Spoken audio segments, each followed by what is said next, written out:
y Xóchitl Gálvez también. Pues muy buenos días a todos. La verdad es que esta mañana tenemos algunos asuntos que me parece muy importantes comentar con cada uno de ustedes, porque están en la agenda nacional, están tocándose por parte de la Presidencia de la República, por el mismísimo presidente, y me parece que es importante fijar posturas sobre ellos.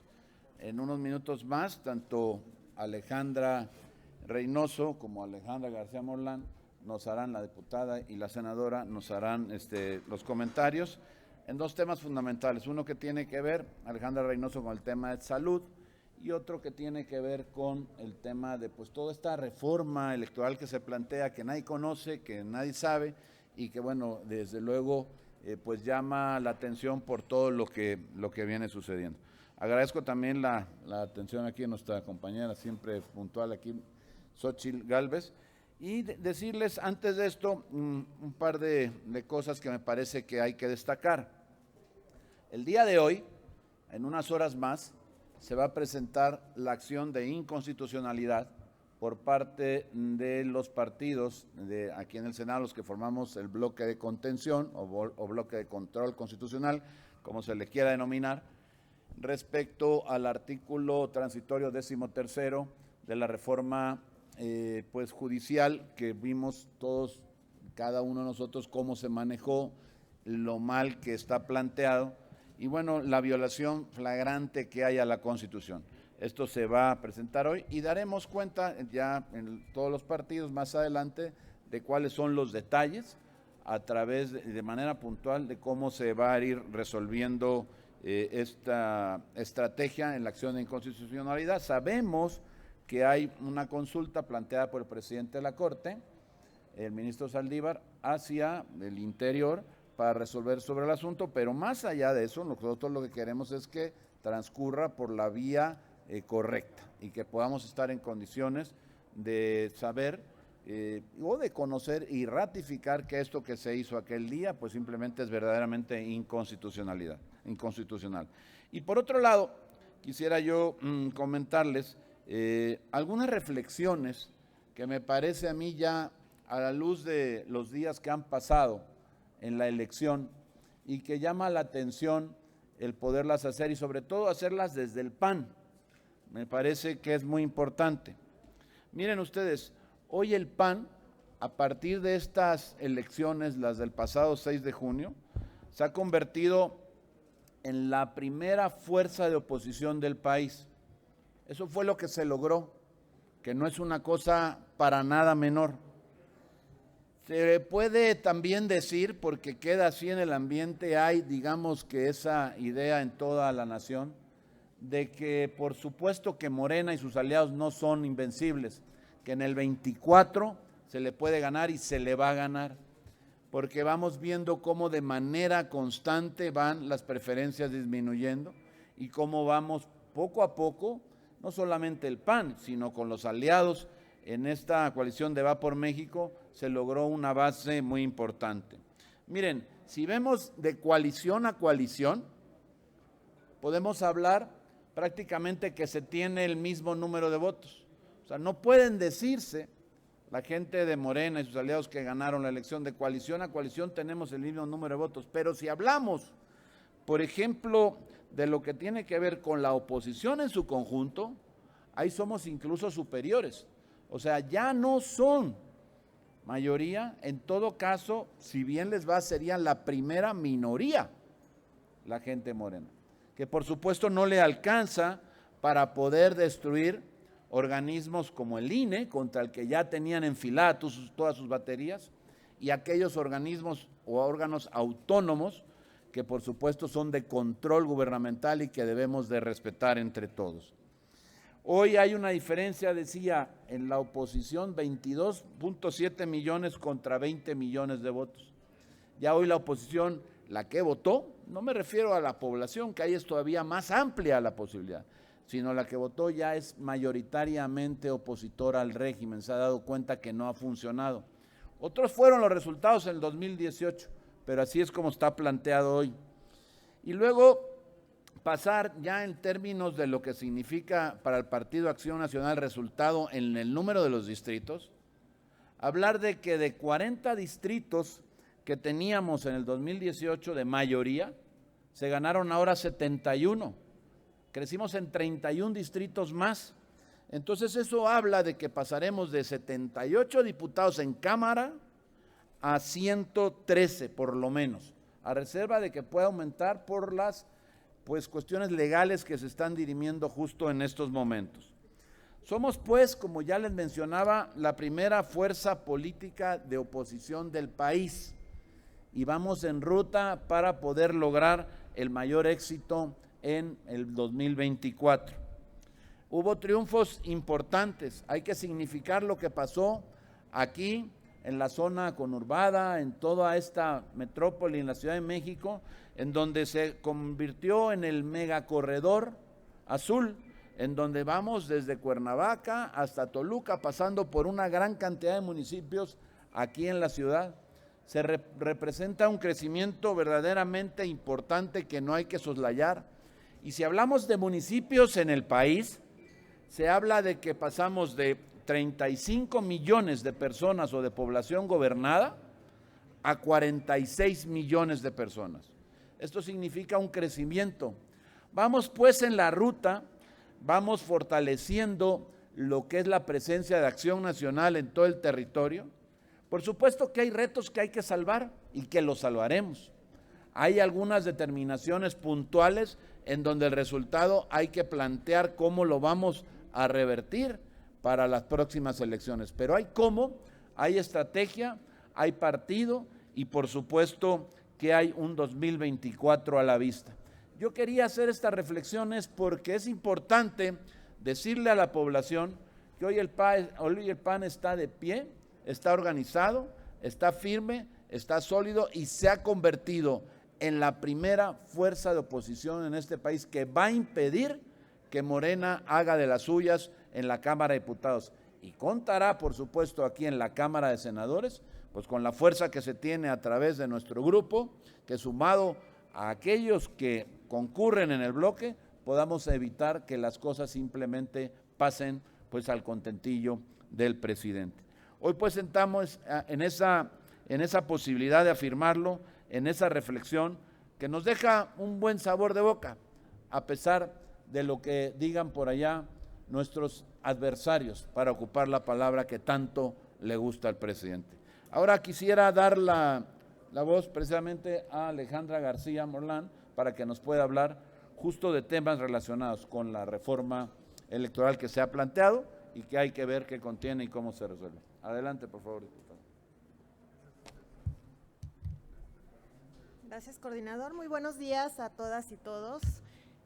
Bueno, pues el tema que yo voy a abordar en la agenda política tiene que ver precisamente con estas ocurrencias que hemos visto constantemente en este mal llamado gobierno de la Cuarta Transformación, en el cual pareciera que más han estado ocupados muchos legisladores por satisfacer ocurrencias y caprichos de solo unos cuantos o bien de una sola persona.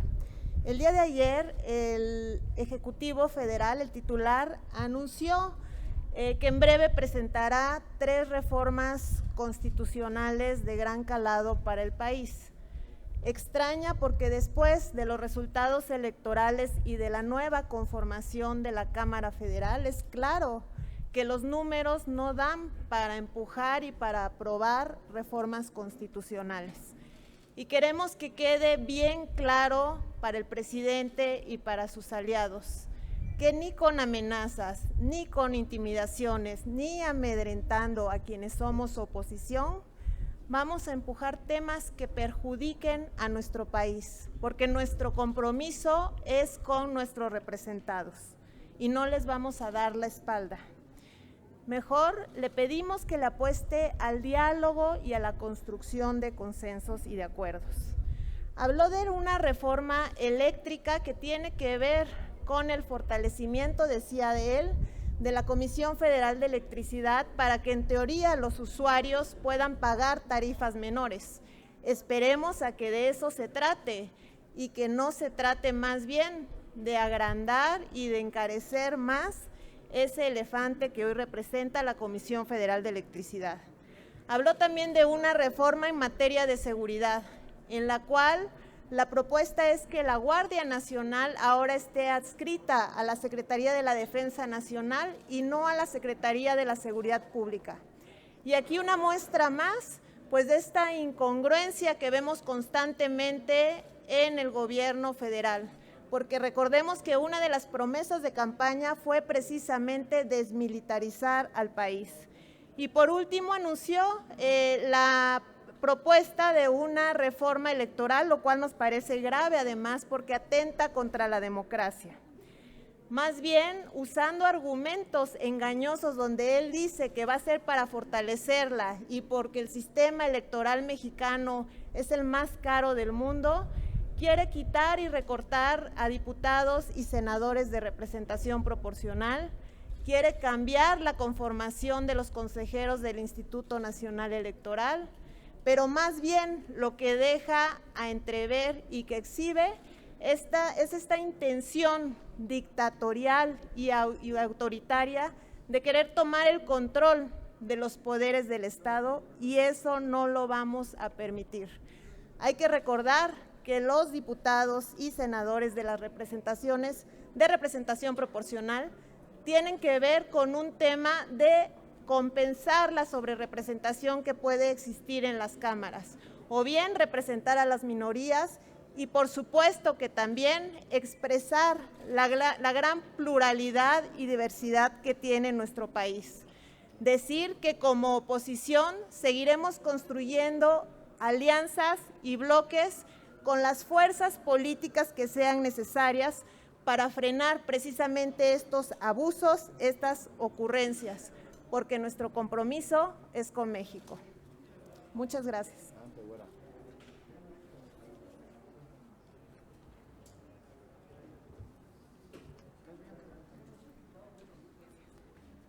Muy buenos días a todos y a todas. El día de hoy, el tema que yo quiero abordar es el problema de más de 2 años en nuestro país, el desabasto de medicamentos.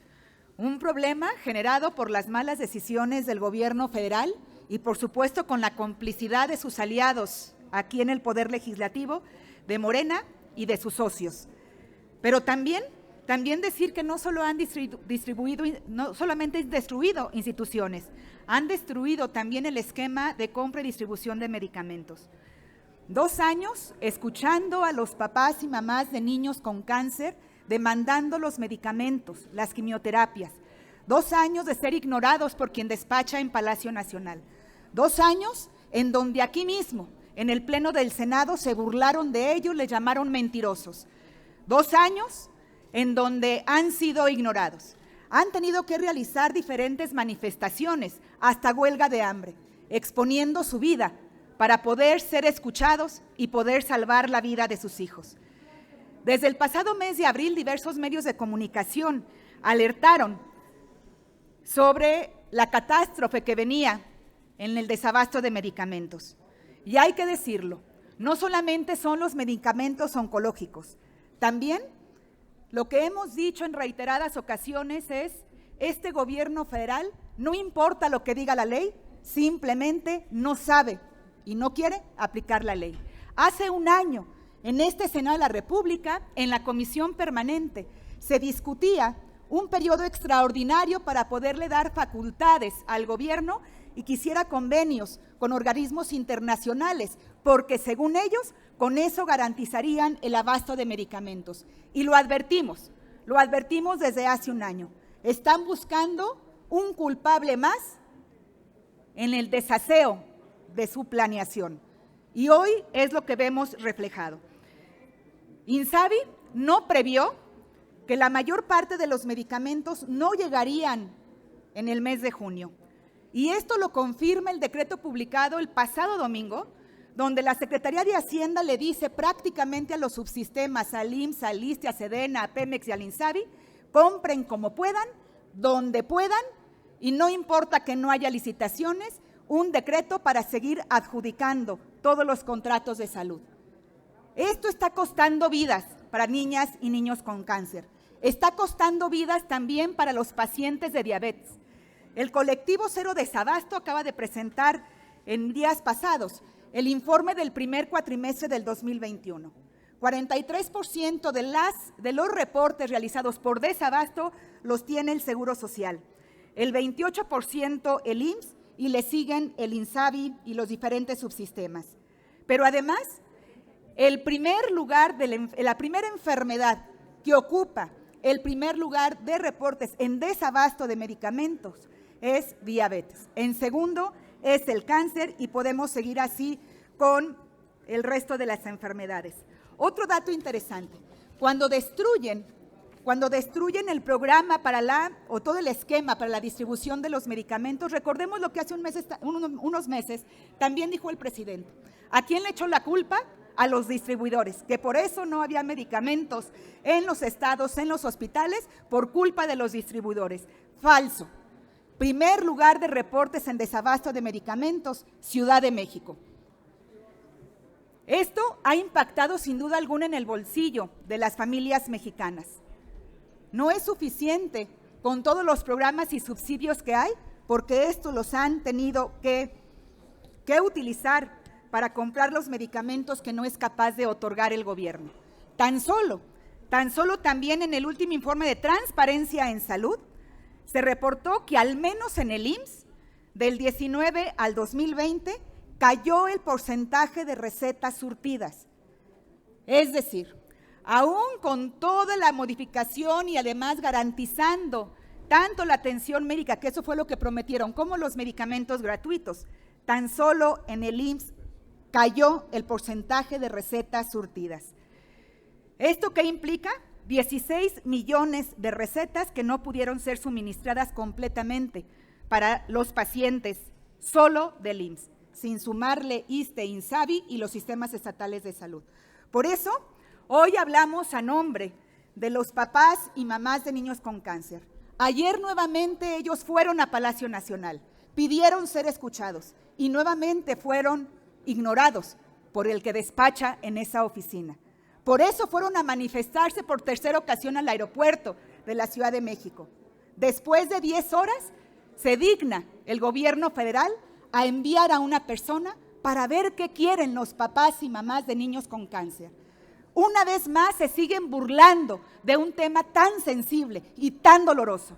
Una vez más juegan con los papás y niños con cáncer. Hoy los citan en la Secretaría de Salud, lo que no han querido resolver en más de 2 años. ¿Y qué dice el presidente hoy en la mañanera? Ya mero, la próxima semana, llevan 2 años prometiéndoles que la siguiente semana llegue el medicamento a los hospitales. Hoy mismo vuelve a repetir la mentira. Ya merito, porque está todo comprado. Si apenas antier publicaron el decreto reconociendo que no había medicamentos y dándole la instrucción a los subsistemas de salud para que compraran de manera emergente. Las mentiras todos los días se repiten. Las mentiras siguen costando vidas de niñas y niños con cáncer. Las mentiras siguen costando vidas de miles de mexicanas y mexicanos. Muchas gracias. Sí, si nos permiten, tenemos algunas preguntas de los compañeros de los medios. La primera pregunta es de Silvia Arellano, de Grupo Milenio. Buenos días. Yo les quiero preguntar de una nota que traemos hoy en Milenio, de que áreas de inteligencia del gobierno federal están haciendo investigaciones a 6 candidatos por presunto vínculo con el narcotráfico. Está entre ellos el de Sinaloa, Rubén Rocha de Morena, y Gallardo del Partido Verde, y también por ahí hay un diputado local, Tejeda, del PAN. Quisiera saber su opinión al respecto. También vi por ahí que había un punto de acuerdo sobre el caso de San Luis Potosí con el señor Gallardo. Bueno, yo lo que quisiera significar es que al final toda esta manera en que se ha venido administrando la justicia en nuestro país se presta a estas suspicacias, el que de repente se pueda generar condiciones en donde se logre señalar que es a consecuencia de un resultado. Pero esto lo ha provocado el gobierno, porque lo que ha hecho es perseguir a personas por simplemente ser rivales políticos. Y entonces da pie a que se pueda dar todo este tipo de interpretaciones y por supuesto que es condenable. La justicia no puede estar supeditada a las condiciones políticas, o más bien la impartición de justicia no debe estar supeditada a las condiciones políticas. Lo que tenemos que hacer es aspirar en nuestro país a que haya la investigación para quien tenga que haber, pero que sea simple y siempre conforme a derecho. Que no tengamos la posibilidad siquiera de tener dudas de que lo que se está investigando o de lo que pueda resultar esa investigación corresponda a la realidad. Hoy tenemos a un gobierno que ha aplicado una vara para unos y otra vara para otros. Lo vemos simplemente en el tema de la corrupción, en donde se va de frente y de manera sistemática y digamos que incisiva contra personas que no están relacionadas con ellos y que bueno, pudiera justificarse que así lo hagan. Pero ¿qué pasa con todos los señalamientos de corrupción que se han hecho para personas del gobierno o para familiares de funcionarios importantes del gobierno? A esos ni los tocan. ¿Cómo se trabó precisamente en Cámara de Diputados los asuntos que tenían que ver con unos y con otros?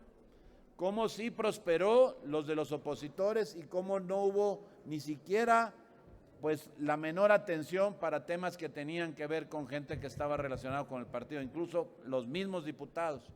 Entonces, hay un tema ahí que se ha señalado siempre, que se ha pedido de manera recurrente, que la justicia se aplique para todos por igual. Eso es lo que estamos no solicitando, exigiendo que así se haga, lo hemos hecho siempre y no cejaremos en la idea de pedirlo de esa manera. En caso de que se encuentre alguna responsabilidad de alguno de estos candidatos, ¿se le debería de quitar esta candidatura o solo solventarla económicamente? Pues es que si hay responsabilidades hay que proceder.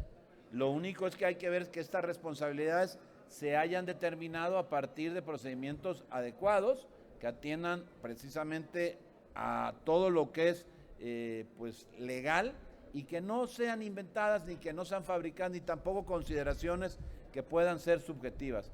Hay sí muchas cosas que señalar. En el estado de San Luis se ha dicho aquí de manera reiterada, lo hemos platicado en varias ocasiones en las semanas previas a la elección, en donde se dijo lo que se tenía que decidir allá, que se tenía que investigar, que se tenía que llegar al fondo en el asunto y simplemente no se atendió. Entonces sí, si hay responsabilidades, que haya consecuencias, pero que estas responsabilidades se determinen a partir de procesos que estén dentro del marco jurídico. Gracias, coordinador. La siguiente pregunta es de Gabriel Chandomila del Sol de México. ¿Qué tal, senadora, senador? Al inicio de su intervención, senador, usted decía que hay posibilidades de ganarle a Morena la presidencia en el 2024. El próximo año habrá un cambio en 6 gubernaturas y en el 2023 en otras 2 gubernaturas, que es en el Estado de México e Hidalgo. Si bien Morena no ganó mayoría en Cámara de Diputados y avanzó la oposición, senador, no se puede dejar de lado que Morena tiene un avance territorialmente hablando con 11 gubernaturas.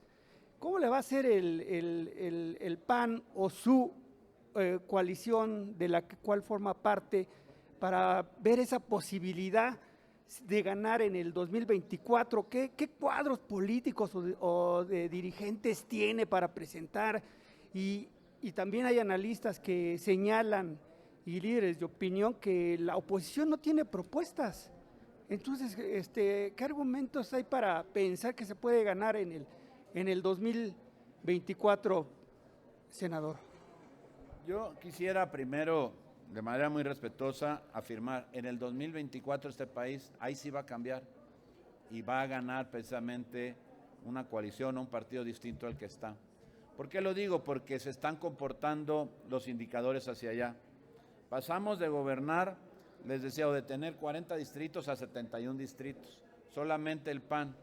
En la oposición en su conjunto ya somos más los que votaron por la oposición que los que votaron por ellos.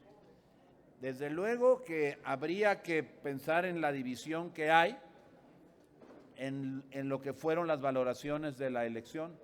Pero si hablamos en Cámara de Diputados, evidentemente lo que hubo para Morena fue una disminución, claramente, que es aquel tema que estaba pues en el ámbito público, pues debatiéndose por el temor que se tiene a las barbaridades, a las ocurrencias que se hacen en materia legislativa desde el gobierno y que propone la destrucción de instituciones. ¿Hay cuadros? Claro que los hay. Hoy tenemos mucha más población gobernada, hoy tenemos muchos más distritos. Hay retos, también los hay, los reconocemos, hay que llevarlos a cabo. Pero cuando hablamos de diputados se avanzó, cuando hablamos de población gobernada en municipios se avanzó, y no poca cosa, se avanzó muchísimo en las principales capitales o ciudades importantes del país y aquí en la Ciudad de México, en el Estado de México. Entonces hay cosas que permiten asegurar que lo que tenemos enfrente, si se sigue por esta constante de con congruencia, con propuestas serias, con orden, con participación ordenada de los partidos en las elecciones, vamos a poder estar en condiciones de dar muy buenos resultados en el 2024. Hay que decir y recordar la historia. ¿Qué pasó en las intermedias de hace un sexenio, hace dos? ¿Cómo se caía eso? ¿Cómo de repente pareciera que emergieran las fuerzas de pues, los partidos que gobernaban? Y luego los resultados siguientes, cómo se transformó el resultado. Hoy estamos ante esas condiciones de poder decir que hay muy importantes triunfos, muy importantes, y además es el origen de cómo funciona el PAN.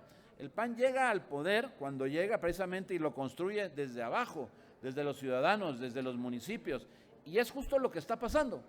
En los municipios es donde está creciendo, donde está participando. Es indudable, innegable que en municipios gobernados crecimos mucho y que en población gobernada también. Y eso es lo que nos hace permitir suponer que si seguimos por ese camino, pegado al desgaste que está teniendo el gobierno, no por una sola razón natural que también lo tendría, sino porque además ha propuesto cosas que no les sirven a los mexicanos, que más bien aumentan los pobres, sigue la destrucción de la seguridad, o más bien la inseguridad campea por todos como nunca en nuestro país, y cosas como que tiene que ver, propuestas que más bien son de orden populista para tratar de mantener su clientela, pero que la gente va identificando poco a poco. Y luego se dedica a atacar a todo el que puede y a tratar de dividir a este país. Y nosotros, nuestra propuesta es justo encontrar juntos la solución a los problemas que tiene México y que todavía reconocemos.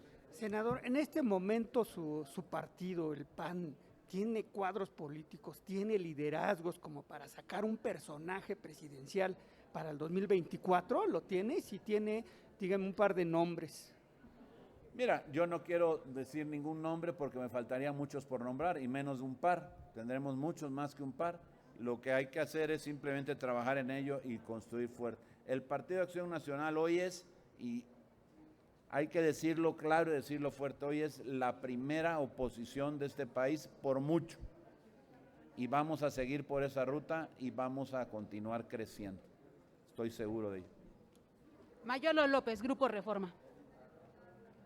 Gracias, buenos días. Para consultarles, ¿qué es lo que refleja este apego del gobierno a lanzar decretazos y presentarse ajeno a las licitaciones públicas? ¿Qué es lo que refleja? Perdón, no escuché bien. Sí, ¿qué es lo que refleja este apego del gobierno a inclinarse por no hacer licitaciones públicas? Bueno, opacidad. Opacidad ha sido el signo distintivo de este gobierno.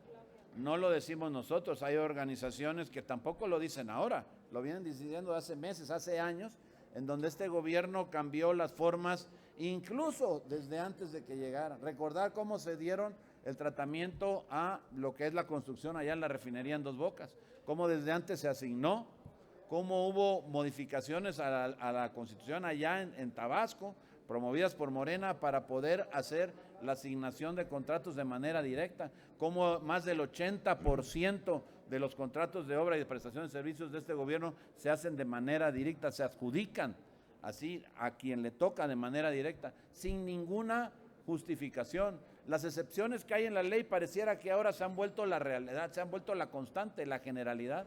Entonces, ¿por qué decimos que este gobierno es opaco? Porque hay pruebas contundentes por todos lados, en todas las dependencias, que así es, que lo han venido haciendo y pareciera por las reformas y las propuestas que están haciendo que lo quieren hacer aún con mayor fuerza. No les interesa la claridad, no les interesa la transparencia, están absolutamente en contra de ello. Prueba de ello que incluso el propio presidente se atreve a decir que el Instituto Nacional de Acceso a la Información, pues que mejor pase a la Secretaría de la Función Pública.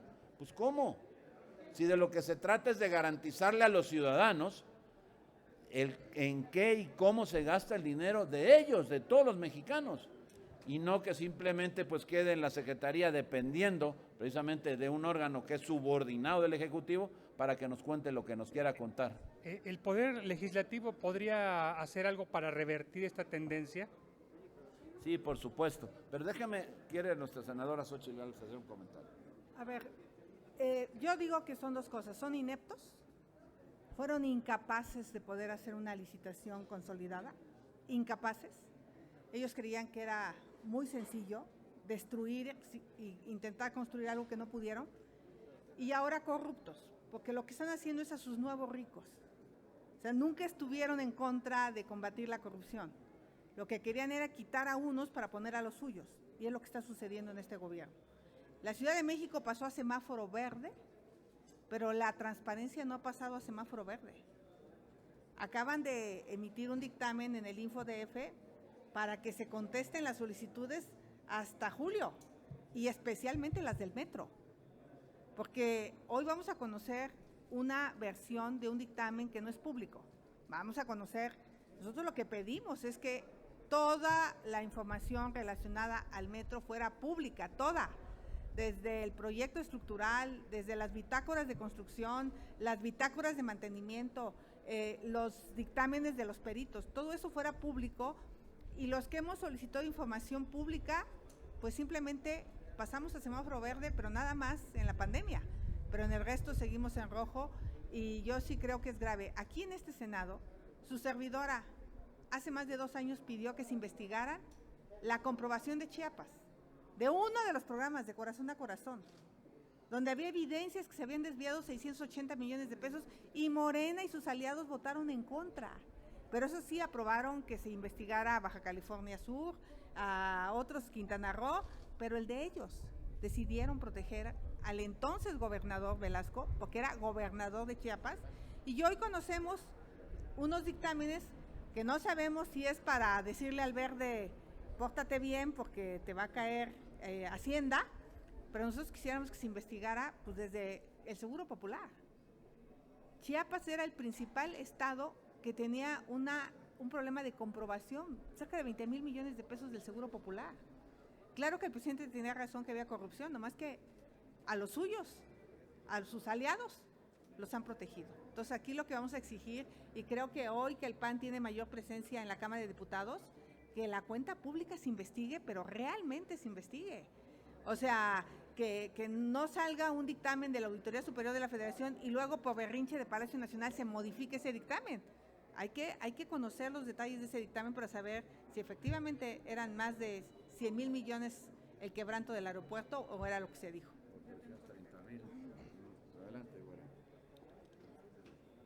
Mayolo, si me permites comentarte, porque decía si había alguna alternativa o qué se podría hacer. Efectivamente, mira, nosotros desde noviembre del 2018, cuando reforman la Ley Orgánica de la Administración Pública Federal y concentran las compras, nosotros advertimos el problema en salud, porque las compras consolidadas ya existían, pero las realizaba una institución de salud, que era el IMSS. Advertimos el error que se estaba cometiendo, no nos quisieron escuchar. Hay un documento de la Secretaría de Salud donde se le pregunta sobre el desabasto del 19 y cómo se garantizaría que en el 2020 no hubiera desabasto. Nos dan todo el proceso de licitación que no concluye, que finalmente termina sin licitación la compra del 19 para el 2020. Febrero del 2020 el presidente manda llamar a todos los productores, a todas las farmacéuticas, para decir saquen lo que tengan en inventarios porque no hay medicamentos, no hay insumos. Y estoy hablando previo a la pandemia. Estoy hablando previo a que se declarara incluso mucho más de un mes antes de que se declarara la suspensión de actividades, el problema ya estaba encima. No pueden echarle la culpa a la pandemia. Nuevamente lo advertimos en el verano. ¿Qué hemos hecho en el PAN? Sí presentamos ya una iniciativa donde queremos que todo el tema de salud en las compras de insumos, medicamentos, dispositivos, regrese a la Secretaría de Salud. No puede delegarse un tema tan importante del cual depende la vida de todas y todos los mexicanos a un área técnica administrativa de la Secretaría de Hacienda, sino al área responsable de quien depende la salud y el Sistema Nacional de Salud, que es la Secretaría. Lo hemos pedido, simplemente, pues seguramente desde el Ejecutivo no le han dado permiso a Morena para que pueda corregir los errores que ya se han cometido. Pero nosotros le seguimos insistiendo. Se tiene que corregir el tema. Y el problema de los medicamentos oncológicos, también hay que decirlo, está generando el mercado ilegal de medicamentos. Y cada día va en aumento. Y no solamente es un mercado ilegal, sino además pone en riesgo la vida de los pacientes. Entonces es urgente que se tomen cartas en el asunto, porque también al momento de concentrar todas las compras en el INSABI, no le permitieron a las entidades adheridas poder hacer sus compras de oncológicos y reembolsar el recurso, que es como era el procedimiento anteriormente con el Fondo de Gastos Catastróficos. La concentración de poder y de decisiones siguen costando vidas. Claudia Flores Barreto, de Noticieros Televisa. Hola, buenos días, senadores. Yo quiero preguntarle, coordinador Rementería, ¿qué opinión le merece esta propuesta del presidente de quitar a los pluris? ¿El PAN estaría en condiciones siquiera de analizar esa propuesta? Lo han hablado al interior del bloque opositor. Evidentemente necesitarían pues la mayoría calificada. ¿En ustedes encontrarían un aliado para desaparecer a los pluris? Gracias. Mira, es una pregunta muy interesante porque el planteamiento que hace el presidente pasa más bien por una idea de plantearle a la población algo que suena como atractivo. El tema de los pluris, todos lo sabemos, ha sido un tema pues muy cuestionado a lo largo de la historia. Tiene su razón de ser. No pretendo yo venir a poner aquí una disertación respecto al por qué deben de existir, pero simplemente si comparáramos cuál es la votación con pluris o sin pluris, habría partidos que se quedarían prácticamente sin ninguna representación y que sí tienen votos en las urnas, y habría otros en los que tendría una sobrerepresentación cuando tuvieron menos votos. Entonces, a partir de ahí habría que platicar de la conveniencia o no. Pero yo me centraría en las propuestas. Hoy el presidente lo que busca es tratar de desviar la atención respecto a la derrota que sufrió y a las nuevas consideraciones que va a tener que soportar en la Cámara de Diputados. Porque ya no tiene, mira, aunque juntáramos a sus aliados, al Verde y al PT, solamente juntando a los dos alcanzaría la mayoría, digamos que simple. No la alcanzaría de otra manera. Entonces necesita a los dos. La calificada ni siquiera con los dos la aguantaría. Entonces necesita empezar a tratar de lanzar propuestas que pudieran ser populares, como a lo mejor entiende él que sea esta, lo de la reforma a la Comisión Federal de Electricidad. De lo que se trata que en este país baje el precio de las tarifas de luz y que haya luz suficiente y que además se produzca pues de manera limpia. Eso es lo que debería de proponer y no lo que está proponiendo. Darle, por cierto, menciona un monopolio que tampoco es monopolio, porque habla del vamos a darle el monopolio y habla del 50 y tantos % de la participación. Habla de que pueda la Comisión Federal de Electricidad pues primero despacharse lo que ellos producen, más allá del costo y del beneficio por ser energía limpia que le podría generar a la población. Entonces, cuando hablamos de este tipo de temas, incluye por supuesto la de la reforma electoral, incluye este tema que tiene que ver con Comisión Federal de Electricidad, y lo que estamos hablando es simplemente en la conversación de una propuesta que ya es muy añeja, de la que se ha hablado mucho y de la que tendremos que conversar, pero en este momento no tiene los votos para hacerlo, tampoco tiene los argumentos para defenderlo, y simplemente lo que hace es lanzarlas ahí para poder pues quedar bien con su con su público, tratar de proponer cosas pues que de repente suenan bien el decirlas, pero que realmente en nuestro sistema político mexicano pues se tienen que analizar con mucha mayor profundidad que solamente el mencionarlas o enunciarlas, ¿no? Bueno, entonces, coordinador, lo que entiendo es que sí estarían en calidad de analizarlo, ¿no les parece tan mal? A ver, hemos dicho, y lo han dicho los dirigentes de los 3 partidos en coalición, que las propuestas hay que analizarlas, no se pueden rechazar de plano, pero cuando de repente las ves venir no encuentras el sustento para poder ir a mayor profundidad. Por supuesto que la reforma electoral puede ser perfectible, que puede haber una reforma electoral que perfeccione el sistema de elecciones de nuestro país, sí, pero si eso es a costa de simplemente atar de manos al INE o de destruirlo prácticamente o de limitar algunas cosas o desaparecer los pluris porque se le ocurrió, porque hoy en la mañanera dijo eso, pues no. Me parece que hay que analizar a profundidad qué es lo que conviene al país, porque lo que no hay que olvidar es que lo que nos debemos de centrar es en aquello que le sirva a los mexicanos. Y hoy el presidente, y no hoy, los 3 años que lleva, se ha dedicado a proponer cosas que le sirven a él, a su grupo, a su forma de hacer las cosas, no lo que le sirve a los mexicanos. Y ha dedicado a dividir este país inútilmente. Ya vio cómo la división le está saliendo contraproducente, porque ahí están los resultados de la elección, en donde no votó la mayoría por su partido, donde de haber sido mayoría antes, bueno, simple por lo menos, la tenía, y con aquellas cosas que hizo alcanzaba la calificada, hoy lo convierten en apenas una primera minoría. Y hacia allá va, porque no resuelve o no se decide hacer las cosas que le convienen al país y solamente pretende hacer bajo su óptica aquellas que le convienen a su grupo o a su partido. El asunto de la Guardia Nacional que pasa a ser parte de la Sedena. Eso es una barbaridad. La Constitución se batalló por eso, se dijo que se iba a hacer desde el principio, así se planteó, que fuera un asunto de orden civil. ¿Cómo sale a decir ahora que no hay un ciudadano prácticamente en este país que no sea del servicio militar que no pueda conducir los trabajos de la Guardia Nacional? ¿Cómo puede pensarse que, y pone como ejemplo, que se echó a perder la Policía Federal y que por eso ahora cambia?